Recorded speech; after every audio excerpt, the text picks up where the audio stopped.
enjoy being trapped in a cage? Do you love being pointed at and laughed at? Or maybe you like to live in an unstable environment? If any of this sound fun to you, then maybe a zoo would be good for you. But most people wouldn't find this type of treatment appealing. Justice for animals has been fought for ever since we started killing them and keeping them for our own satisfaction.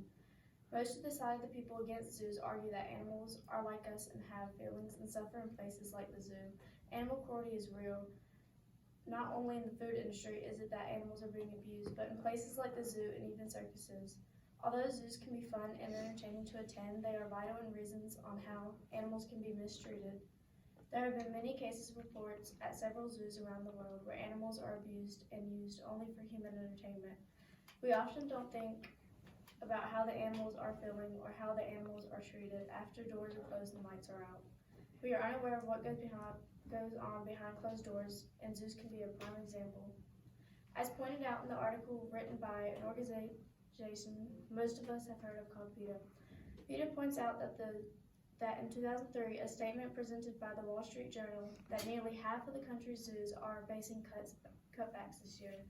This causes poor conditions for animals. Although when they did have some money to spend, it was often used for cosmetic purposes and not on improving animals' conditions.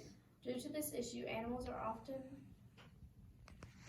and even people have paid the price for this. Back in 2007, a Siberian tiger escaped her enclosure due to the lack of equipment needed at the San Francisco Zoo.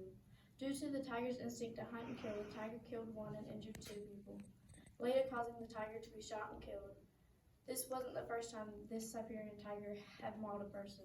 A year earlier, the tiger had injured a zookeeper. This shows that these animals can't be tamed no matter how hard we try. For as long as we have had wild animals, there's always been incidents where an animal takes a life. It's not always the fault of the animal for the death. In 2005 at St. Louis, a polar bear ingested an object thrown in the cage. It was pronounced dead due to this cause. Animal rights activists believe zoos fail to treat animals with the respect they deserve, and it violates the animals' rights to live in freedom. As said in the article written at the blog BBC, the article Animals in Zoos provide a ton of examples of reasons why keeping animals is bad for their welfare.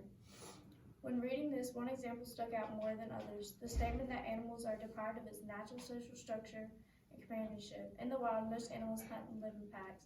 Animals often mourn for a partner. Their nature is to breed, so when we take them away from the wild and often spay or neuter them, they aren't living up to their biological needs. When in a zoo, animals do live longer, but the quality of life is lower. So would you rather a short but full life or a long, dreadful life? Yes, zoos can be helpful for saving endangered species supposedly, but many activists say it's flawed, as in returning animals back into the wild often never goes as planned. If this all isn't enough, there has been a report in 2010 of an undercover investigation at Twiddle Farm Zoo. Video filmed of sick animals left to die and dead animals rotting away on the floor. This information was provided when I read an article by an organization called Freedom for Animals. After hearing all of this, I'd like you to realize that this is just the tip of the iceberg when it comes to animal rights. I believe as years go on, eventually there will be a stop to zoos and all things related to animal cruelty. Maybe one day people will finally realize that the saying, "you can take the animal out of the wild, but not the wild out of animal."